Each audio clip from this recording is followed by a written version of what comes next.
watching the TD Ameritrade Network's Year in Review special. I'm Nicole Petallides, joining you from the NASDAQ market site in the heart of New York City's Times Square. It's been a year of streaming wars and media madness, with content providers repeatedly stealing the throne from each other. Who will come out on top? We'll let you decide as we look back at all of the biggest headlines of the year over the next hour. Let's first take a look at the fate of Netflix, as some claim the company was the first to revolutionize the TV landscape. Let's bring in Lance Ulanoff, editor-in-chief of LifeWire. It's great to see you, Lance. Good to be here. I like that intro because it really is. Netflix really was the first. Before any of these others came out in 2019, it's what people have been watching for years. I mean, you think about how they got into it. You know, we were originally getting our DVDs from Netflix. That's how I got on the service. And what was really hard to imagine is how the business could be transformed into this streaming thing. You know, there was that brief moment where they tried to split the businesses and rename one, and that was a disaster. But all the while, they were building this foundation of a streaming service that has become really the most important streaming service in that universe. It's the one that created this idea of us watching, you know, internet-based content, and not just watching it, but becoming devoted to it and binging it. Would the word binging exist without Netflix? Right. I mean, it's a verb at this point, right? But let's go back. You make such a great point. I mean, we used to get those red envelopes. The DVDs used to come in, and then they started with this streaming, and then it became available on all of our smart TVs everywhere, and our iPads and everything like that. So the pricing has been an interesting part of it, because as they tried to raise prices over the years, they received some backlash, but they still managed to do it, and they're still above $10. It's $12 or $15, depending on which of the services you get. So they do still have some pricing power for now. Yeah, I think they do. You know, it's a weird time because obviously we have all those streaming services coming in that are way undercutting them. You know, we've got Apple $4.99, Disney's $6.99, and even HBO, because you get HBO Max and HBO Now potentially for about $15. But I actually had this thought that Netflix may look at this and go, all right, so the top end of the range seems to be $15, and most people we know are paying us $12, so we could probably raise it another $3 and still keep all of those people. So, and I think they're going to have to look at that at some point. Do you think they can? Do you really think in 2020 that they can do that, especially when there's going to be so many freebies at first? It's a tough question. I think that they spend, they're going to spend $15 billion this year on content. I mean, it's a lot of money, and it won't go down because, remember, Netflix doesn't really own any IP. You know, they're in an area where Disney's coming in with all of these brands, all of these franchises that they own outright. And Netflix has always had to create new constantly. So they've got to pour a lot of money into that. They've got to pour a lot of money into expanding around the world. And so they might have to let's in the coming talk about years. that. The international expansion. I think that's a very interesting point, because a lot of the other streamers don't really have international presence the way Netflix does or will, the way they're putting money in for content, but they're also putting in money for expansion. What do you think about the international? I mean, they have over 150 million global subscribers and a great content lineup. Right, that's the thing. They're creating content for these international markets. They have a strategy. I mean, they have this huge head start. And if you look at it, it's roughly like 60 million subscribers in the U.S. So the majority of subscribers now for Netflix are outside of this country. So it's really important that they're creating all of this original content for this international audience. Right. And, you know, when we talk about globally, I mean, where do you think the expansion happens? When you talk about the different contents, where do they see strength abroad? I mean, we're talking about, first of all, there's so many people who are just first getting their first iPhones. And I mean, I think penetration, there's probably still room for that.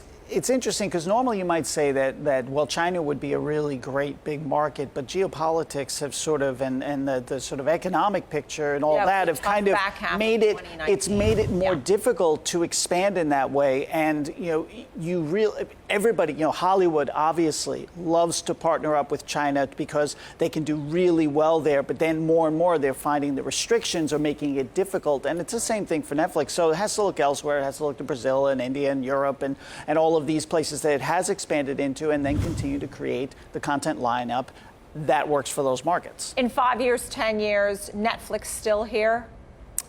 In the tech space, I hate to look that far out. Things change fast. Allegiances switch very quickly. You've seen this with social media, that things that say MySpace seemed like unstoppable at the time, and now it's gone. So, all right, come on, yes or no? Just go along with it. I'll say 5 years, absolutely. Yeah. A decade from now, I think it'll be one of many, but maybe not as strong. Right. Just quickly, just a thought on the lineup: Irishman, Orange is the New Black, Stranger Things, some of the other comedians. There's so much on there. What are some of your favorites? Just rattle them off. Oh, gosh, my favorite. Stranger Things is absolutely my favorite. I love that so much. I like the Patriot, I think it's called Patriot Act. I like that one. I watch a lot. Gosh, I do watch a lot of Netflix. I also catch up on, see, here's the thing, and this is where it's changing. I catch up on a lot of shows from networks that I have missed. So I'm a big superhero fan, so I'll watch The Flash and Supergirl. But at some point, Warner Brothers is going to take all that away, and I won't be able to get it there. I'll have to sign up for Warner Brothers service. So, it's a tough thing because, the stuff that I love that I just got there is going to be gone. But one other thing about The Irishman, really important play for Netflix here, because this is an Oscar-worthy film. But if it doesn't collect any Oscars, if it collects no awards, it's going to be a big miss for them, because I don't think they're going to make a ton of money on it. It's about prestige. Right. Good point. Lance Ulanoff, great to see you. Editor-in-Chief of LifeWire. Up next, we take a look at Disney's massive enterprise. We're talking Disney Plus streaming, the wild earnings swings, the record-breaking box office numbers. Stick around. We'll be right back. Whether you're an experienced investor or just getting started, TD Ameritrade offers a webcast that's right for you. Looking to improve your portfolio management skills? Our Portfolio Management webcast series breaks down key concepts like retirement planning, income generation, ETFs, and more. Best of all, you can ask questions by chatting directly with an education coach. It's interactive learning at its finest. Tune in live or watch on demand. Head over to tdameritrade.com/webcasts and start learning today.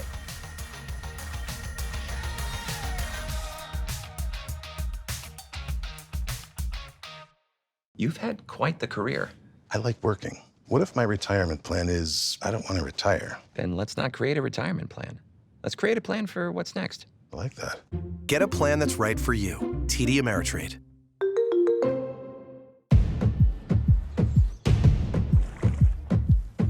Feel that? That's the beat of global markets, the rhythm of the world. For most, the cadence of today. To us, the pace of tomorrow. It's people and machines uncovering opportunity. Cloud computing providing endless capacity. Blockchain making transactions safer and faster. New markets born where they weren't before. With ingenuity, technologies, and markets expertise, we create the possible. And when you do that, you don't chase the pace of tomorrow. You set it.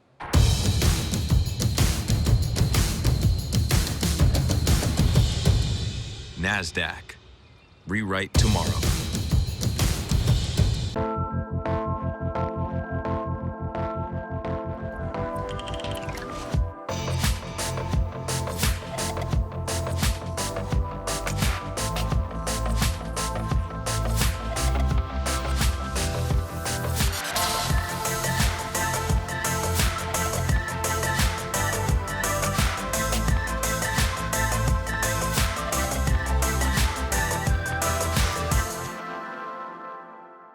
I'm happy to give you the tour. I love doing it. Hey, Jay.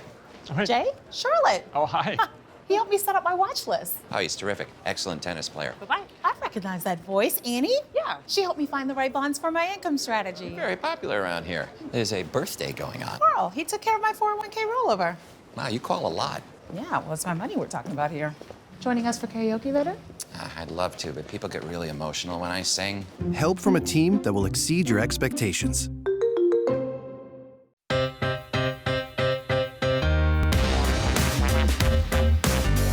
Welcome back. Disney has had a blockbuster year, and we're not just talking about the actual box office numbers. Investors continue to expect the media conglomerate to beat earnings expectations, but this year's acquisition of Fox assets took a chunk out of third quarter revenue. Now, let's get right to Dan Rayburn, principal analyst at Frost & Sullivan. It's nice to see you. Thanks for being with us to talk all things Disney. Obviously, it was a pretty penny to make that acquisition of 21st Century Fox. Right. But ultimately, it brought a lot to the table for Disney, right? It did. It brought a lot of content. So in Q3, you did have 60 cents loss per share for investors. But it also takes time for those types of acquisitions to actually make the integration. But 20th Century Fox gives Disney a lot more additional content. And as Disney Plus is now out and they're streaming with the service, that gives them more catalog for consumers. So I think it's an important acquisition.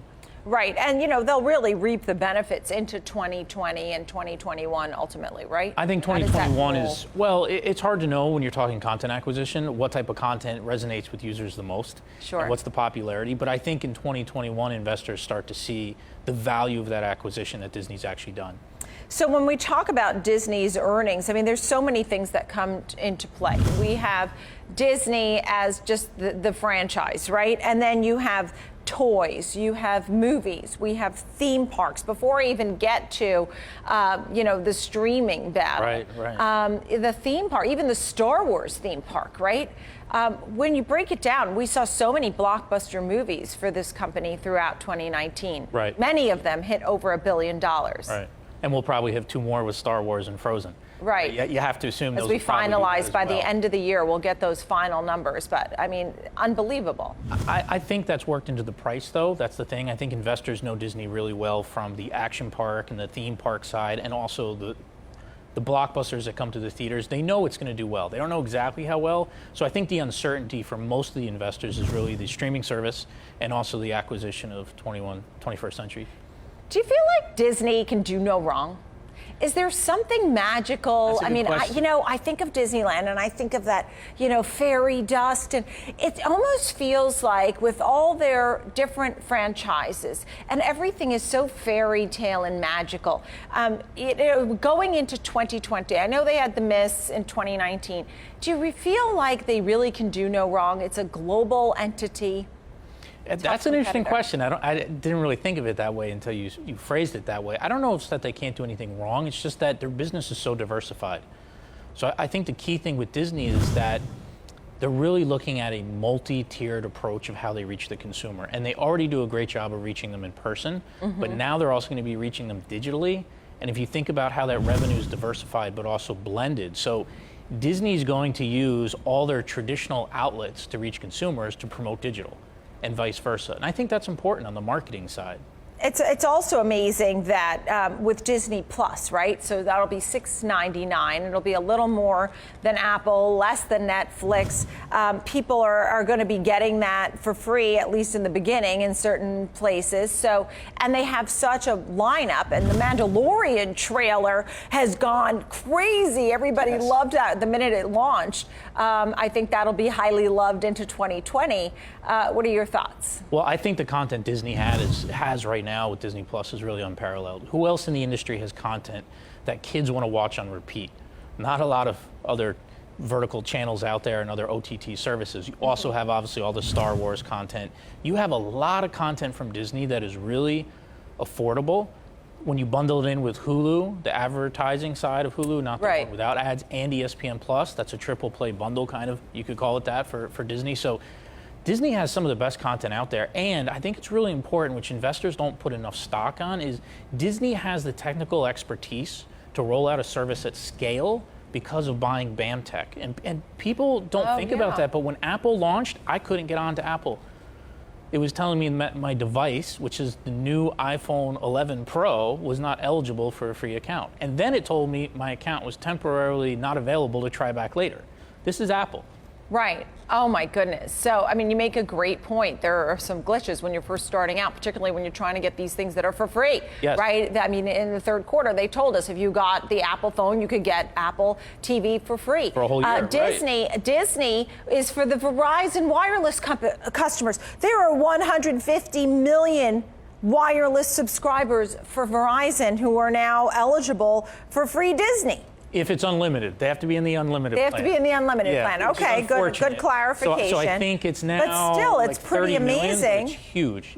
It's gigantic. Right. And what happens when you launch a service and you don't do it well? It impacts your brand. It tarnishes your brand. Disney doesn't want their brand tarnished. So when Disney really looks at the Disney Plus business a year from now and we see how much they've scaled and the job they've done in terms of the user experience, I think investors are going to be very happy. Right, and I think the original Star Wars fans don't really love the old Star Wars fans of the 70s may not love the way Star Wars has been going, and we'll see how it goes in 2022. Depends which Star Wars fan you ask, I know, right? But yes. The newer Star Wars fans are who they're trying to get. What do you think will be your favorite streaming services going forward in 2020, or? That's such a hard one. Which ones do you think you'll be using the most, or all of them? I mean, I think some people will get all of them. So I'm a bad example because as an analyst in the space, I use 40 or 50 services globally. I have to know what they all do. I have to know how they work. Almost every company gives me a free account, which is very nice of them, but I have to stay on top of this. But the average consumer, I think, is going to take 5 to 6 services. Now, people watching this right now are going, you're absolutely crazy to think that, right? Because all these consumers say, I only want 2 or 3. Well, they're not going to have a choice. They're going to have to get more services to get the content they want. So you have to break it down and do you like sports? Do you like live TV? Do you have a family? Do you have kids? And also, do you want it to be able to stream more than a couple streams at the same time? Because some of these services only allow 2 streams on the same account. So if you're a family of 4, well then 4 people can't watch at the same time. You have to buy 2 accounts for live TV. This is why we bring in you, the expert, the analyst who knows all the things. This is why you track it all day long. Oh, my goodness. Dan Rayburn, great to see you. Thank you so much, Principal Analyst at Frost & Sullivan.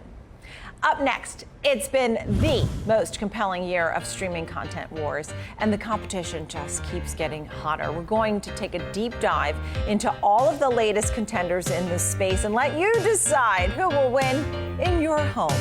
We'll be right back after a quick break.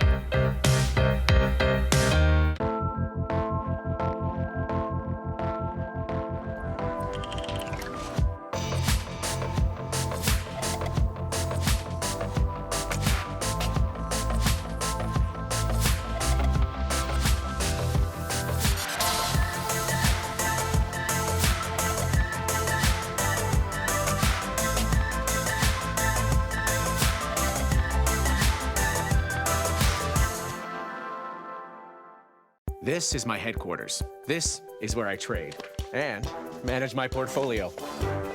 Since I added futures, I have access to the oil markets and gold markets. Okay, I'm plugged into equities, trade confirmed. And I have global access 24/7, meaning I can do what I need to do. Then I can focus on what I want to do. Visit your online broker today to learn more. What do you look for when you trade? I want free access to research. Yep, TD Ameritrade's got that. Free access to every platform. Yeah, that too. I don't want any trade minimums. Yeah, I totally agree. They don't have any of those. I want to know what I'm paying up front. Yes, absolutely. Do you just say yes to everything? Well, I say no to kale. Yeah, they say if you blanch it, it's better, but that seems like a lot of work. Now offering 0 commissions on online trades. We charge you less, so you have more to invest. Many option traders tend to focus on price and direction, but implied volatility can also be a big factor in options trades. In the Options for Volatility course, we explore what implied volatility is and how it can potentially affect the price of an option. For example, let's say an option trader wants to take a bearish position on a stock, but isn't sure whether to buy a put or sell a call. Both strategies are bearish, but looking beyond direction to consider the impact of implied volatility could help the trader choose between them. We also introduce strategies designed to harness changes in implied volatility. For instance, time spreads, like calendars and diagonals, are designed to benefit from increases in implied volatility. Iron condors, on the other hand, are designed to benefit from falling implied volatility. After learning about the strategies, you can take the final assessment to test your knowledge. Head to the Education tab on Thinkorswim for the full options for volatility course and a whole lot more.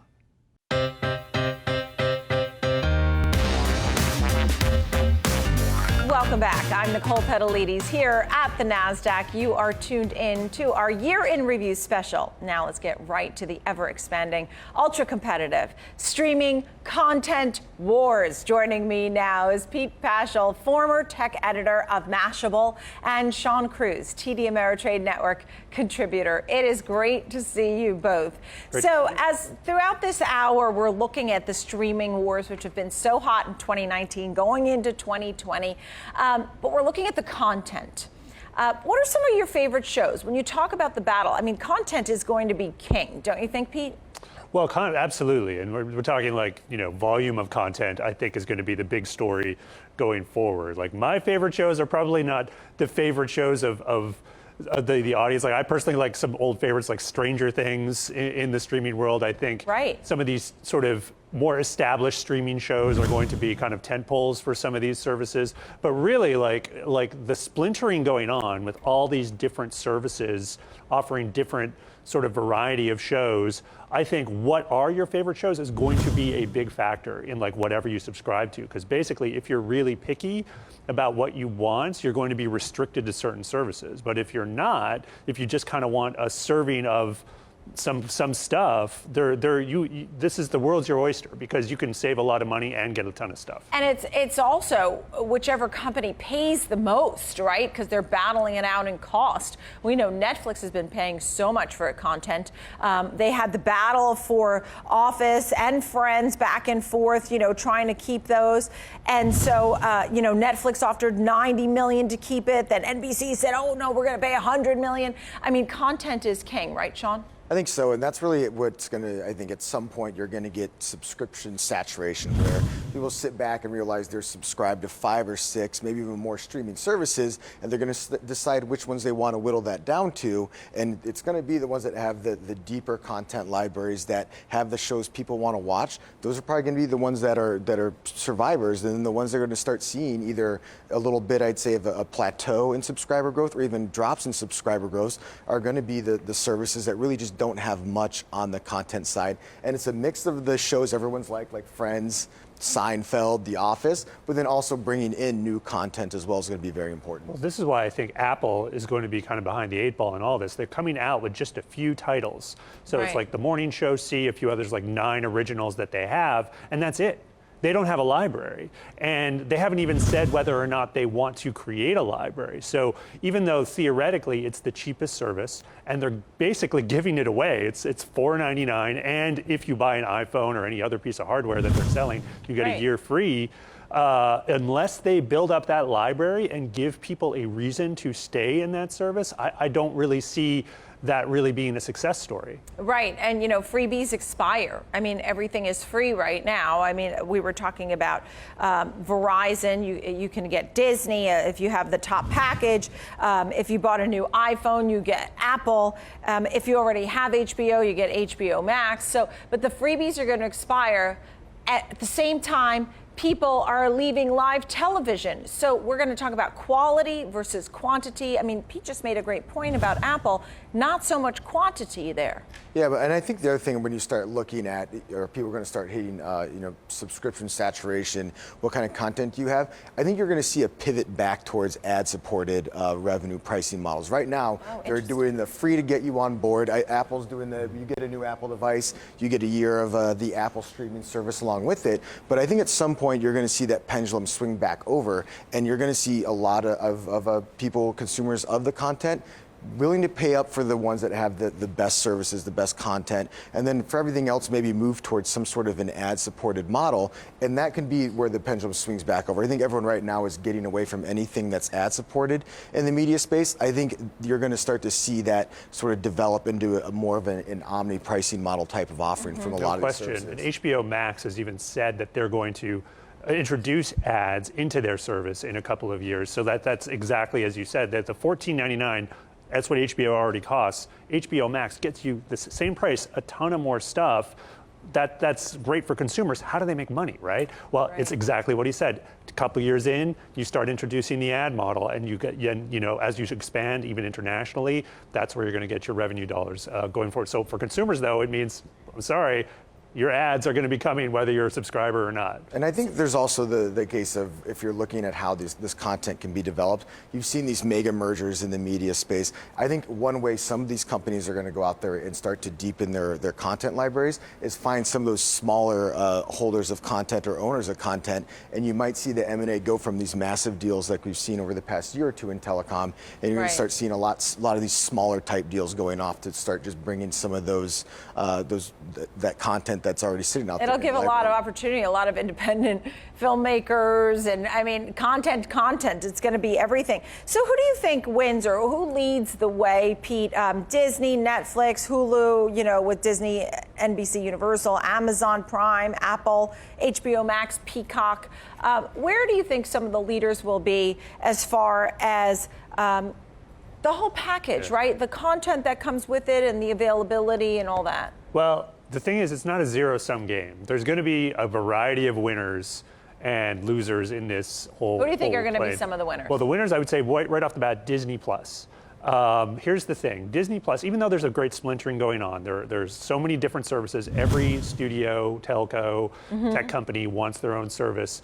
Disney has such a strong and clear brand. And if you can bring that to the table, like, it's what you see is what you get. You get the Disney classics, you get family entertainment, you get franchises like Star Wars and the Marvel Universe.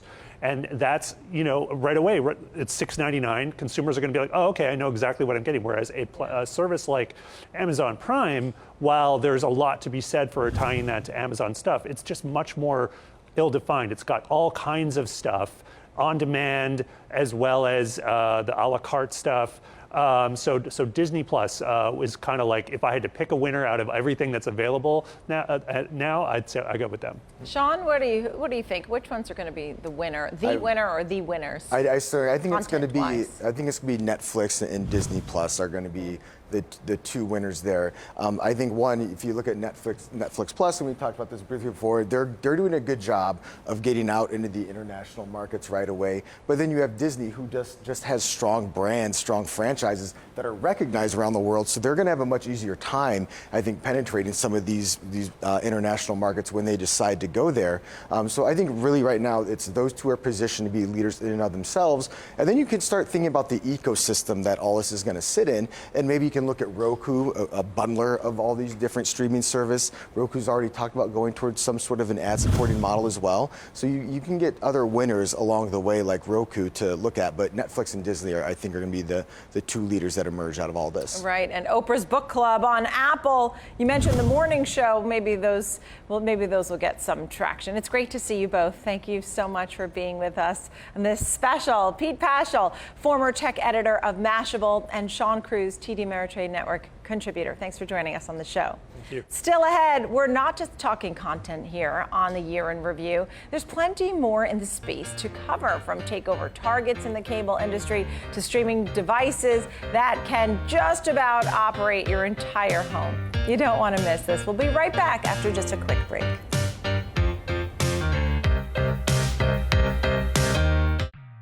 Whether you're an experienced investor or just getting started, TD Ameritrade offers a webcast that's right for you. Looking to improve your portfolio management skills? Our Portfolio Management webcast series breaks down key concepts like retirement planning, income generation, ETFs, and more. Best of all, you can ask questions by chatting directly with an education coach. It's interactive learning at its finest. Tune in live or watch on demand. Head over to tdameritrade.com/webcasts and start learning today.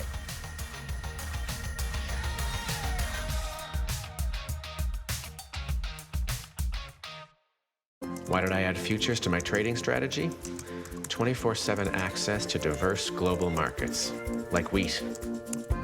Can you say growth opportunity? We should probably harvest that. Okay, paint a picture for me. This will be the kitchen. And we'd like to put a fire pit out there and a dock with a boat, maybe. Why haven't you started building? Well, Tyler's off to college. And Mom's getting older. And eventually we would like to retire. Yeah, it's a lot, but TD Ameritrade can help you build a plan for today and tomorrow. Great. Can you help us pour the foundation too? Thanks. I think you want a house near the lake, not in it. Come with a goal, leave with a plan. TD Ameritrade. Before diving into the markets, prepare for the trading day with the Market Minute newsletter. Videos, market insight, and more delivered right to your inbox. Go to tdameritradenetwork.com, click on the pop-up to subscribe now. What do you look for when you trade? I want free access to research. Yep, TD Ameritrade's got that. Free access to every platform. Yeah, that too. I want to know what I'm paying up front. Yes, absolutely. Now offering 0 commissions on online trades. Whether you're an experienced investor or just getting started, TD Ameritrade offers a webcast that's right for you. The Platform Demo webcast series is designed to help you broaden your knowledge of tools and resources available from TD Ameritrade. You'll learn tips and tricks to help navigate tdameritrade.com, Thinkorswim, and mobile-based platforms. Best of all, you can ask questions by chatting directly with an education coach. It's interactive learning at its finest. Tune in live or watch on demand. Head over to tdameritrade.com/webcasts and start learning today.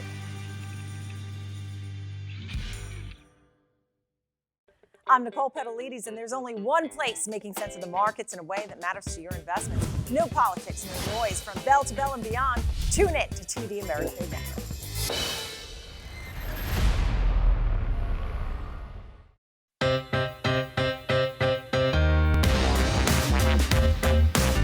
Welcome back to TD Ameritrade's Year in Review, joining you from the NASDAQ market site right in New York City. Let's get right to today's feature segment on the battle of the cable bundle with James Chalkmark, contributing editor at Techonomy, as we talk about all the streaming battles, but it's going to be the battle of the bundle because nobody wants just one streaming service, right? I mean, come on. Yeah, I mean, because you're not going to be able to get all the content on one platform, so you have to see, who's offering the differentiated enough content where I'm actually willing to, make a monthly outlay for it. But as you look at all these companies in the market, there's you've seen vast consolidation, with Disney and Fox, now Viacom, CBS, and the thing is, they're trying to just prolong the inevitable, which is the rise of digital content, alternative sources of content, gaming and whatnot, and how do I capture consumer mindshare? So they're bringing together assets and trying to hope that whatever bundle that they do create is sufficient to stop the pressures that they face.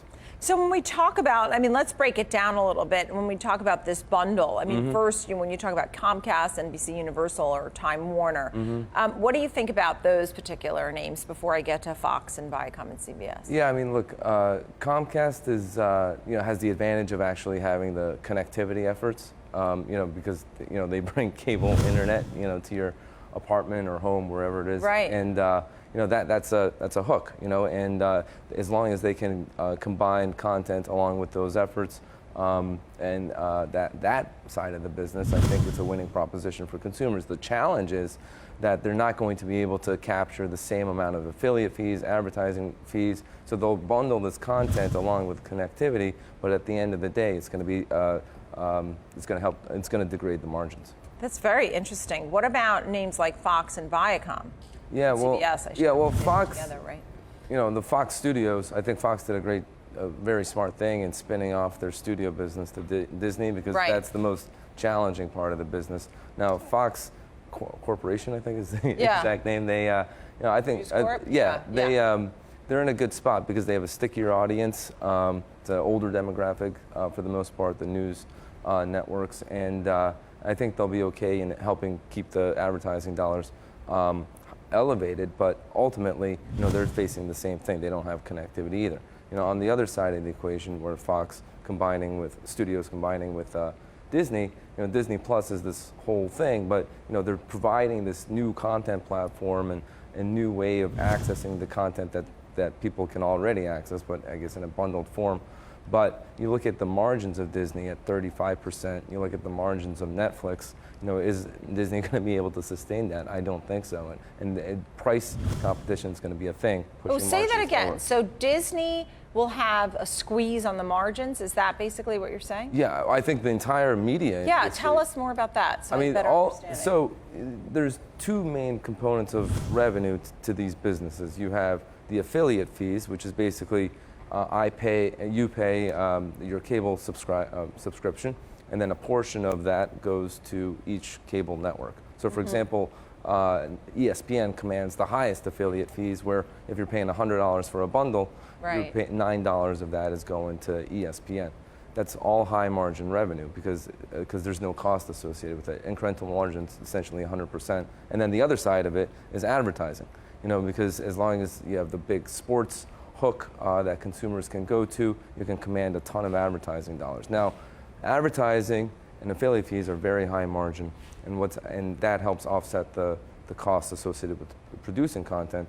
So if you have people cutting the cord, you're losing the affiliate fees. Which you definitely are, and then advertising dollars are going toward Facebook, Google, versus traditional media outlets. So you're losing your two biggest money makers, and you're trying to offset that through streaming efforts where that don't offer a more attractive margin profile. So it's the affiliate fees, the advertising, and what was the third thing?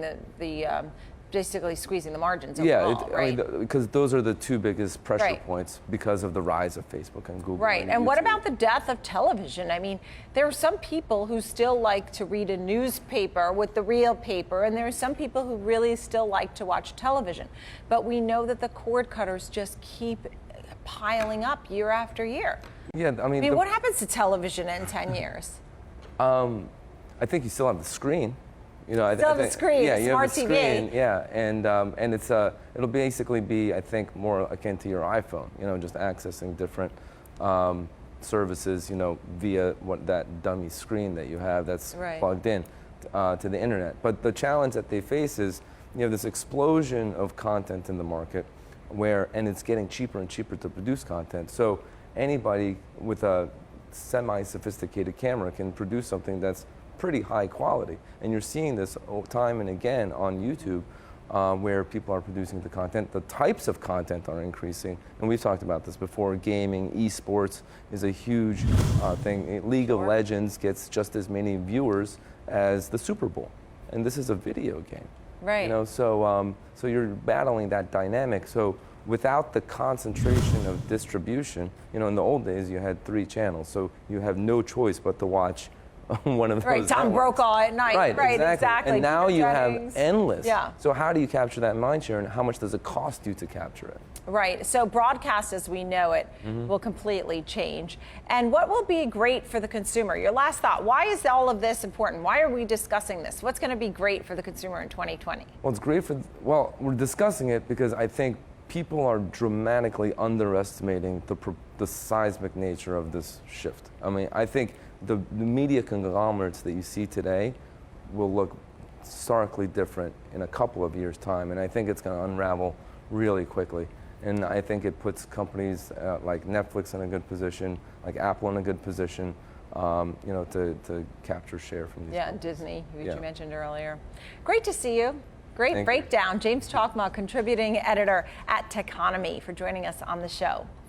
Still ahead, it's a media madness takeover target breakdown, where this year's mergers and acquisitions beneficial for both parties, and what deals can we look forward to in the new year. You don't want to miss this. We'll be right back after just a quick break.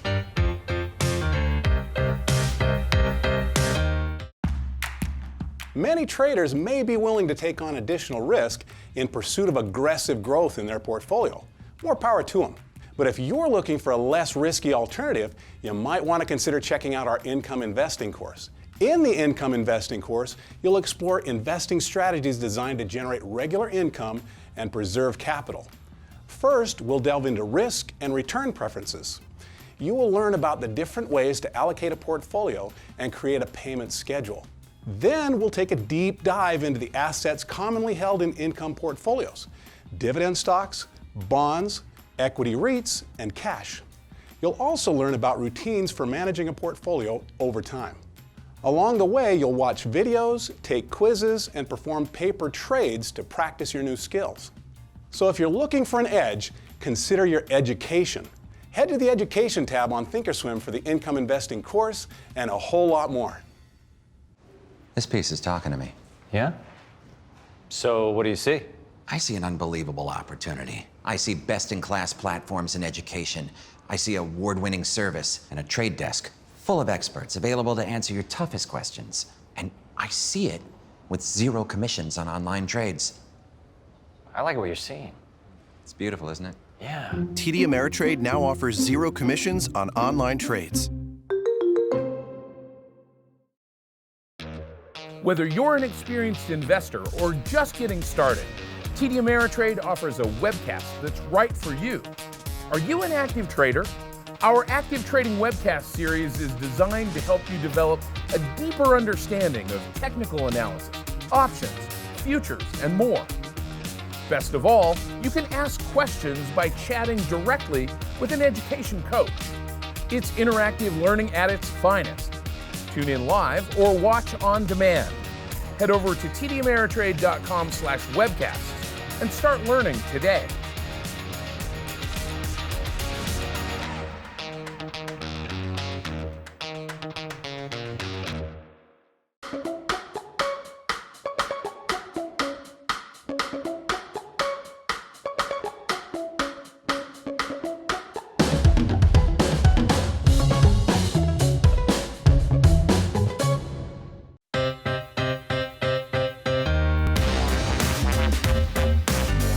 Now that we've broken down the biggest streaming players in the market, let's take a look at the M&A madness as some of these big media conglomerates choose to compete, right? Simply buying out the takeover targets in the space. Let's bring in Joseph Bonner, senior analyst at Argus Research. Glad that you're with us as we talk about what we saw with the big media takeover targets. They all have to try and get out content. They need quality, they need quantity, and they need to be able to compete in this very competitive space as people are trying to cut the cord, right? Correct. So what do you think? I mean, we've seen Disney, Fox, Viacom, and CBS. Does this type of trend, do you think, continue maybe in 2020? Well, I think it will for some players. I think Disney and Fox, they've reached a level of scale that Disney's probably not going to be looking for too many others. But right. CBS Viacom could merge with somebody else. And there are other smaller players like Lionsgate that could be looking for a merger. Oh, that's very interesting. And that's still publicly traded, right? Correct. I mean, that's a publicly traded one. When we talk about Viacom, CBS, I know that they have the NCIS franchise, Big Bang Theory, The Late Show with Stephen Colbert, just to name a few, Star Trek Discovery. This tie-up, a good one, in your opinion, with Viacom CBS? Was that a good tie-up? Well, it's something the Redstone family controls the shares. They wanted the merger. Right. It was a long, heated battle, right? Good, bad, or ugly, it's happening. Right. The question is, can the merged entities compete? And it's all about streaming video now. CBS has a lot of great content. Viacom has some great content. But do they really have the scale alone to compete with a Netflix or a Disney Plus? Yeah, do they? I don't know. I think there's a lot of skepticism on the street, and you can see that in the stock. Yeah, I think that's been some of our discussion throughout this hour, too, is the content. Apple, for example, doesn't have as much content as Netflix. And so as you make the point here, CBS brings a lot more of the content maybe to the table. What about the Disney-Fox tie-up? First of all, The Simpsons. Right. In addition, that brings the X-Men. That's right. So they bring that to the Disney franchise. I mean, Disney's huge. This was a mega deal. Correct. And will continue to roll out throughout the next. Right. It's early days. Right? They just acquired them in March, so it's very early days. But again, it's all about streaming. Disney wanted to be a content aggregator. Disney's got a lot of content. They just sent out a list of movies going back to the 30s. They're going to include.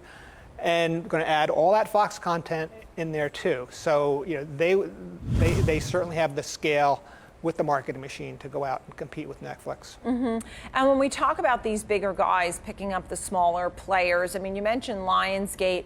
That's an interesting one. What do you think it might be some of the takeover target material from Lionsgate? Why do you think? Well, they have that one? They have some good film content, some good TV content. They've been licensing their content out to Netflix, places like Netflix and other streaming services.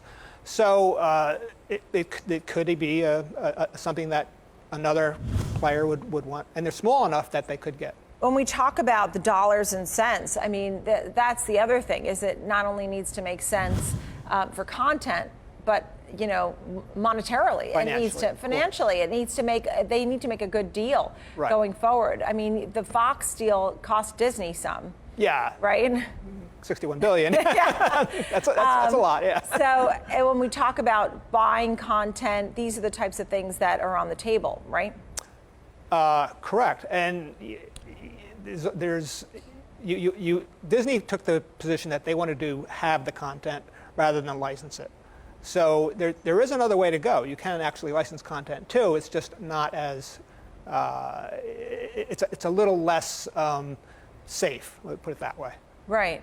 What about something like Disney, which goes out for free to the Verizon customers, the top tier Verizon customers, the freebie time of the streaming wars versus later, 2021, when things aren't going to be free anymore.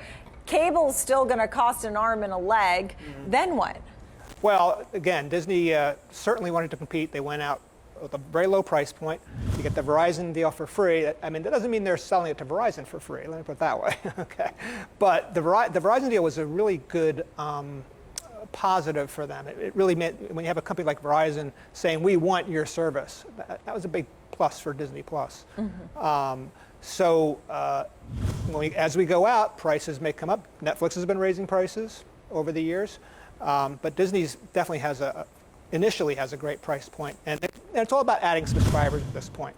Right. A few years out, we'll see, but first couple of years, we're talking about they want to get subscriber scale. Right, and they also need to have the bandwidth and the ability to get everything out there. I was thinking about all the different costs, making the movies, the labor, the stars, the places to get all this, but then you have to get it out there, right? And having these collaborations or mergers and acquisitions at least makes it a little more affordable, right? Well, that's why Disney bought BAMTech a couple of years ago, which is a digital content distribution firm. Are there any others lying around that people should be picking up that you know of? Not on that level, let me put it that way. Right. That was really one of the best distributors. I mean, people build it in-house, obviously, but there aren't any more lying around that I see. Okay. Well, the battle's going to be tough for 2020, no doubt. Joseph Bonner, thank you so much, senior analyst at Argus Research. Up next, a look at not who or what will be streaming, but where. The ultimate battle of the operators and devices that will stream all of this content to you. We'll be right back on our year in review. Many option traders tend to focus on price and direction, but implied volatility can also be a big factor in options trades. In the Options for Volatility course, we explore what implied volatility is and how it can potentially affect the price of an option. For example, let's say an option trader wants to take a bearish position on a stock, but isn't sure whether to buy a put or sell a call. Both strategies are bearish, but looking beyond direction to consider the impact of implied volatility could help the trader choose between them. We also introduce strategies designed to harness changes in implied volatility. For instance, time spreads, like counters and diagonals, are designed to benefit from increases in implied volatility. Iron condors, on the other hand, are designed to benefit from falling implied volatility. After learning about the strategies, you can take the final assessment to test your knowledge. Head to the Education tab on Thinkorswim for the full Options for Volatility course and a whole lot more. Turn on my TV and boom, it's got all my favorite shows right there. I wish my trading platform worked like that. Well, have you tried Thinkorswim? This is totally customizable, so you focus only on what you want. Okay, it's got screeners and watch lists. You can even see how your predictions might affect the value of the stocks you're interested in. Now, this is what I'm talking about. Yeah, it'll free up more time for your true crime shows. British baking competitions. Didn't peg you for a crumpet guy. Focus on what matters to you with Thinkorswim. 24/7 access to diverse global markets. Right here. That's why I added stock index futures to my trading strategy. Now when I see ups and downs coming, I'm ready. Well played.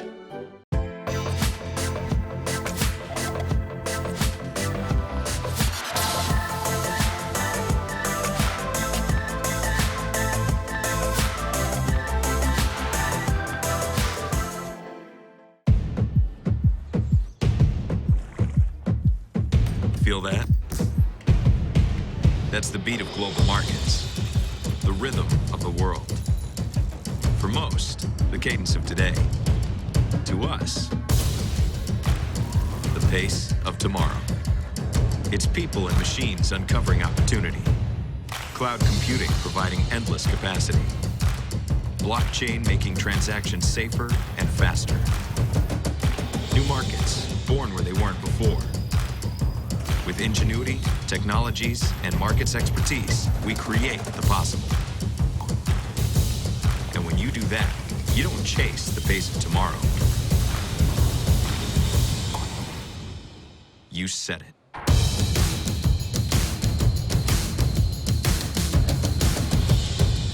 NASDAQ. Rewrite tomorrow.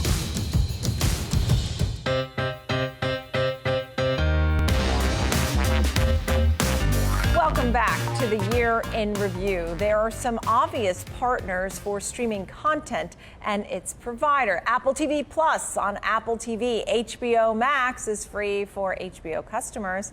But we're also seeing other surprising pairs, such as Verizon offering Disney Plus for free to its top-tier customers for 1 year. It's a battle less observed, but we're going to take a close look at the operators and devices just for you. So let's bring in Matt Swider, managing editor of Tech Radar. It's great to see you. Great to be here. It's interesting because we have the battle of the freebies, but that's not going to keep working. I mean, they were saying the trifecta. If you have Verizon Wireless, you end up getting Disney for free. If you bought a new phone, you get Apple for free. HBO, you get the HBO Max for free. But in the end, it's going to be all about the operators and devices because the freebies aren't going to last, right? Right. Yeah, the freebies aren't going to last, and it's a way to kind of get you used to streaming Disney Plus and saying, I'm addicted to this. Now I can't live without it. So a name like Roku, for example, which has been an interesting story, has it's offered different products, and then it's becoming more available on your smart TVs and everything, right? So what about Roku? I really like Roku. It's the one that I bought for my parents. It's the easiest to use. And also it comes with a remote, which is a key difference between that and Google Chromecast, which makes you use your phone, which is great, and it's even cheaper, but it's a little hard for the older generation to use. And also when I'm flopping down on the couch, last thing I want to do is get out my phone and kind of dictate what's going to be on the screen. When we talk about set-top boxes, right, versus smart TVs, I mean, break that down for us a little bit. Well, the set-top boxes are kind of independent, and that's a helpful thing in that if you upgrade your TV, then you take everything with you. But some of the other players, Roku has its own sort of product like that. They do. You can get an Apple box, you can get Amazon or Samsung, right? Those are all also different ways to get that. Yes. Yeah. So with Samsung and LG and even Sony, they all have their own software interfaces. The advantage is you don't need a separate box. The disadvantage is they are hardware makers, and their software interface isn't quite as good as someone like Roku. Roku's entire premise for existing is we have this fantastic interface and a lot of channels or apps. So what about some of the others, such as Amazon? You have the Fire Stick. I mean, I know we have Amazon Prime, but something like that, where people can also get the TD Ameritrade Network, I should know. Yes. What about that? It's really good. It's really meant for Prime subscribers because you really need to become part of their whole network or whole subscriber base to take advantage of a lot of the original content they have. Why is it competitive? I mean, what does it bring It's price. to the table? It's definitely price. And Jeff Bezos' entire reason for pricing it like that is to shoehorn their way into your home. You become a Prime subscriber, you get the Fire Stick, and then all of a sudden you want an Alexa speaker. So it's about controlling your smart home at an early stage. Right, and when we talk about your home and we think of the Apple brand, I mean, everything in your home may be Apple, right? Or maybe Google. But what about those competitors, Apple and Google? I think Apple definitely has the most robust offering. The technology they have is far superior to a lot of their competitors.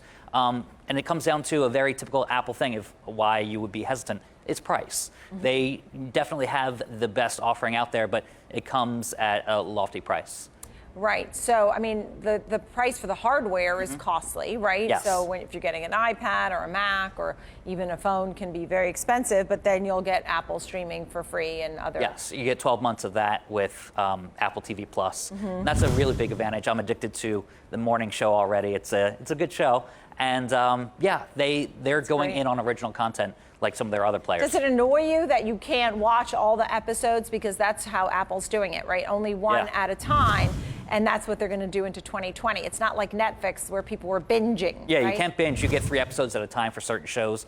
And that, took me by surprise. I didn't know that was going to be the case until I fired it up. And I was halfway through episode 3 and I couldn't see episode 4. So that's kind of an interesting strategy to get you to pay that $5 a month over time instead of, just trying to quit. That was the genius of Game of Thrones on HBO. I mean, everybody every Sunday night would line up to watch that. What about Google Chromecast? Competitive? Yeah, I think it's the cheapest one out there, and that makes it easy to pick up and play. But again, it doesn't come with that remote, so that's kind of a turnoff for certain people that just want to control something with a remote instead of whipping out their smartphone and having to cast things individually from each app. Right.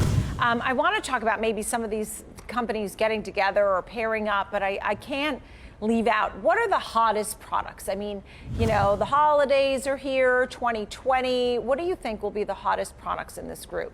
I think the must-have. Yeah, I think Apple TV 4K is going to be the one that everybody gravitates towards. It's a brand that everybody knows. It works well with the iPhone, iPad, Mac ecosystem, so you can cast your screen up onto the big screen. So that's kind of neat. Oh, that's neat. Yeah, that's one advantage that Apple has. Chromecast also has that with Android and the Chrome browser, even on a Mac. You can cast your screen onto. So if you're doing a presentation, that's a fantastic device to have. I mean, if I were buying you a present, what would you want? I'd want the Apple TV 4K. Not just because it's the most expensive one. What else? But I think the Roku, not necessarily their stick or even their media player, it's their built-in integration with something like TCL TVs.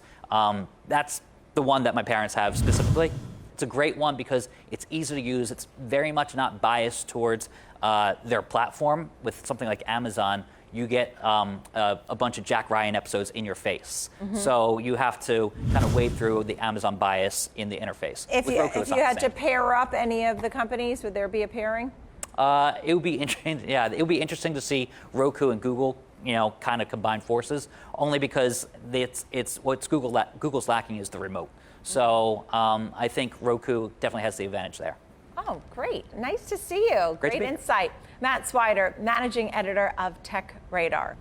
That's going to do it for our look back at the streaming wars of 2019. Keep watching the TD Ameritrade Network's special Year in Review coverage.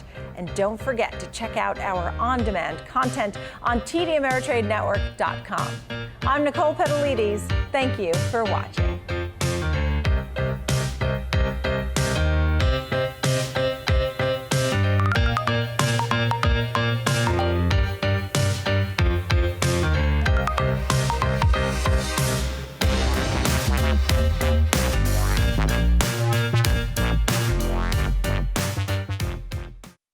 What do you look for when you trade? I want free access to research. Yep, TD Ameritrade's got that. Free access to every platform. Yeah, that too. I don't want any trade minimums. Yeah, I totally agree. They don't have any of those. I want to know what I'm paying up front. Yes, absolutely. Do you just say yes to everything? Well, I say no to kale. Yeah, they say if you blanch it, it's better, but that seems like a lot of work. Now offering 0 commissions on online trades. We charge you less, so you have more to invest.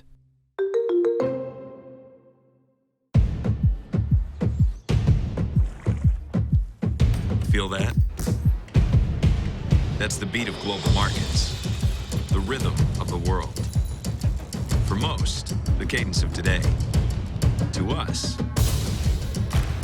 the pace of tomorrow.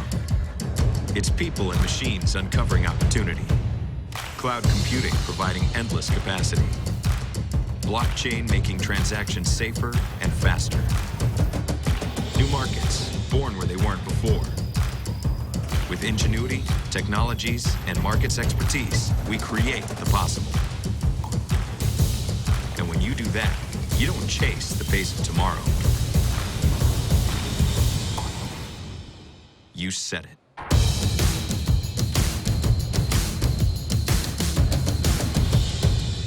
NASDAQ. Rewrite tomorrow.